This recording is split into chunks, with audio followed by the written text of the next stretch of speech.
Xavier Benjamin, our latest player of the month, very much an unsung hero for Enfield Town. I think everyone would agree. Sav, firstly, how proud are you to get the latest player of the month award? I'm really grateful to receive player of the month. It's obviously something that I've got to thank God for, really. And thank you for whoever's voting. Thank you for the fans as well. I just thank you for my teammates and the coach staff as well, that's for really believing in me and making me feel I can just be myself at Enfield Town. Yeah, that's a very good point, because I don't know if you know this, but it's almost exactly a year since you joined the club, and you've shown a massive improvement. I think everyone will agree since you joined. But what do you put that down to? Hard work, letting go and letting God just do it. I feel like when I first came, I wasn't really too familiar with the league.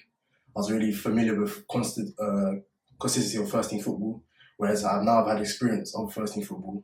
I've come to the season more relaxed and just trusting my work and God's timing and everything. So I just feel like I feel comfortable. I can really push on and really can show everyone what I'm about. Yeah, I mean, the gaffer told me a couple of weeks ago that you epitomise the culture and ethos of this football club on the pitch and off it. I mean, how much are you aware of the kind of special fan-owned culture of the football team, and how much does that drive you forward? Yeah, a fair bit. I know the fans are passionate, and that drives into me as well. I feel like since I was young, I've been a passionate guy, and I don't know if you guys see it on the pitch as well, how passionate I am. When or if things don't go well, I'm very passionate, I'm very driven as well. And I feel like that I can influence it to all my teammates as well, and just transfers to everyone else. So, yeah. Yeah, you're pretty meek and mild off the pitch, but on it, we see the opposite, Xavier Benjamin, don't we? Yeah. I mean, is that a conscious decision to play like that, or is that just how you are? Not really. I think that's how I am. As soon as I cross the line, it's basically war. But when it's off the pitch, I'm a nice guy, just making sure everyone's well. Kind of put people before me. I feel like if you're really close to me, you know that I have a heart where I always try to put people before me, and I try to help people. But like when I'm on the pitch, it's war. So I don't really have the friends on the pitch. It's war. Yeah, it's war. Yeah, I think we all see that when you play. It's the same back three as the latter part of last season, Sav, but we've conceded far fewer goals than we have. Now, is that because of all of you getting to know how each other play? Is it something that the management team have instilled in you? Can you give the fans a bit of an insight as to why that is? I feel like our defensive structure has come better this season. And not just the back three, I feel like the whole team. But with the back three, we have an understanding of each other, with Henry, Tomo and me. And I feel like from the backgrounds we come from as well, which helps us understand how to defend, to be compact, we just know when to cover one another. We just have that chemistry together, and I feel like that helps. And especially with Tomo in the middle, with the experience he has, it really helps me, so I can push on and play well. But what's really interesting is that there have been occasions this season where Henry hasn't played. Yeah. There have been occasions where Tomo hasn't played. Yeah.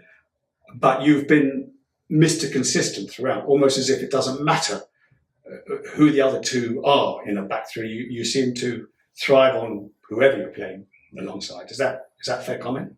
Yeah, you could say that. But I feel like anyone that comes into the back three alongside me, I feel like we're all good players, so it's easy to get on. And I feel like the group is just tight-knit this season. Like we all get along, so it's just easy to, with training, it's easy to get to know people and understand how they play as well. And I feel like with me, I just take each day as it comes. I don't really like to rush into games or like think too far forward. I just try to be in the present moment and control what I can control, really. So each day as it comes, I just take it.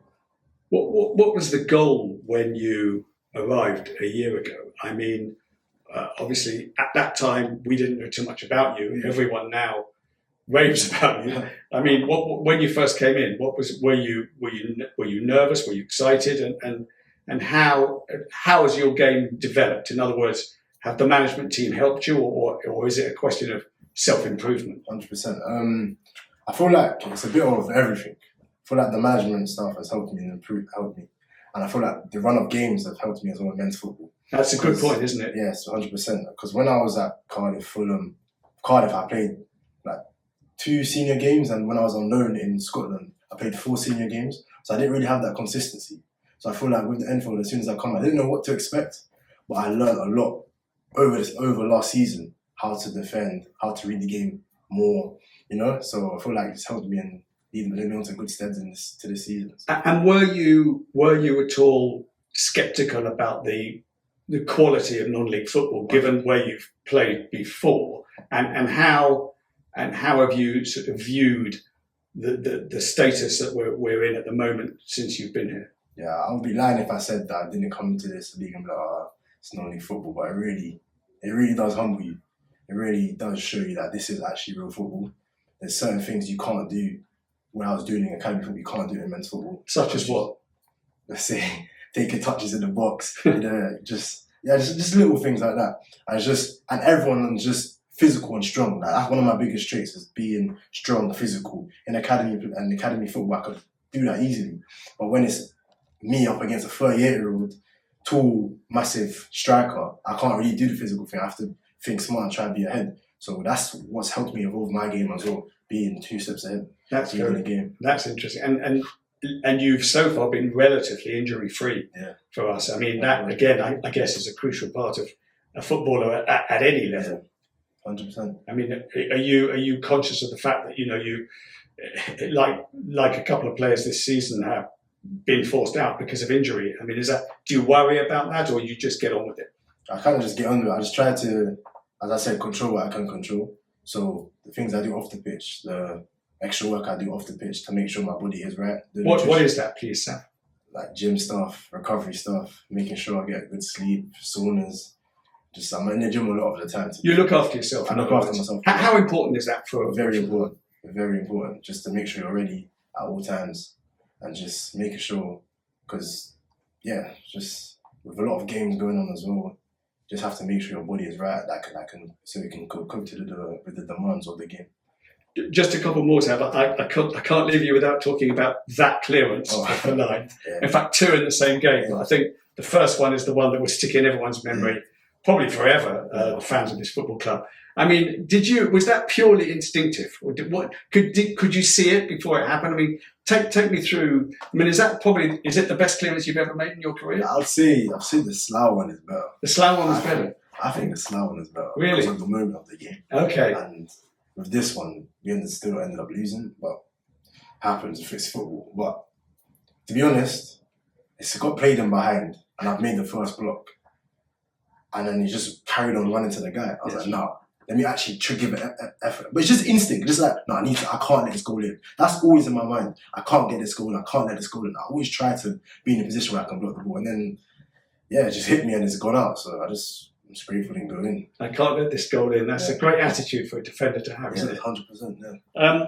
I want to ask you about the name Xavier. It sounds French. It obviously isn't French in your case. Yeah. Do you know why you were called Xavier? My mom's told me that my auntie gave me this name, so it was either Ashley or Xavier. Sorry? It was either Ashley or Xavier. Ashley or Xavier. Yeah. So, but obviously my mom said, let's do Xavier. So my auntie told me Xavier. So I don't know. So your aunt came up with the idea. The idea of Xavier, yeah. So it gets pronounced a lot, Xavier, but my name is Xavier. And known as Zav as well. A lot of people call me Zav. Well, we do. But yeah, exactly, yeah. So, no French, no Spanish, no Portuguese. Cool. Just Jamaican and English. Now, just Jamaican and English. Good answer. Yeah. Now, we've got the FA Cup coming up this weekend. What are your experiences in the past of the FA Cup? I guess not too much, because you haven't, I guess, played in many FA Cup ties before. I made my debut for Cardiff, not debut, but FA Cup debut for Cardiff against Sheffield Wednesday. And did you really? Yeah, so started in that game, so got that experience. Yeah. But I guess, like everyone at the club, you'd love a cup one, either in the FA Cup or the FA Trophy, or both. Both. Yeah. Yeah. FA Cup Trophy, FA Trophy and FA Cup, to be fair. Yeah, what's the difference for a non-league footballer in terms of mentality to go far in one of these competitions, as distinct from league games every Saturday? I don't know, it draws more attention because it's a cup run as well. You never know who you'll get in the next round. And I feel like having a good cup run really, as I said, draws a lot of attention, and it's just attention, sorry. And it's just like, I don't know, it's just a cup and it's a must win. And it just brings that extra like grit, and the team together as well.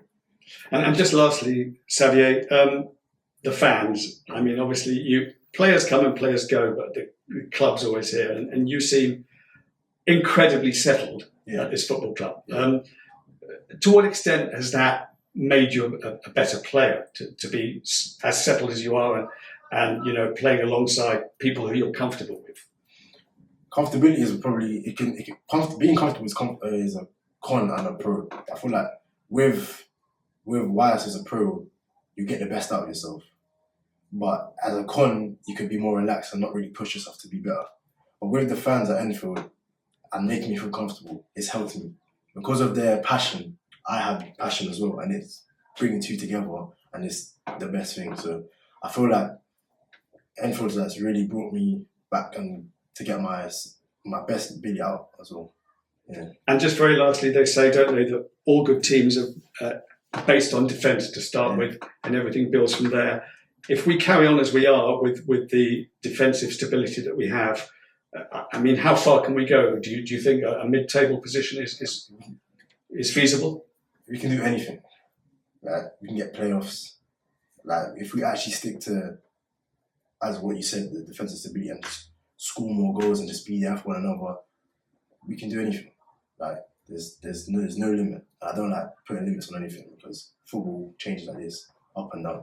And you think we really have the wherewithal to do that 100%. If we put our minds to it? 100%. And it's a collective. It's a collective. It's not just individuals. It's collective. Right. Yeah. And that's important. 100%. So thank you so much. No worries. Absolute pleasure. No worries.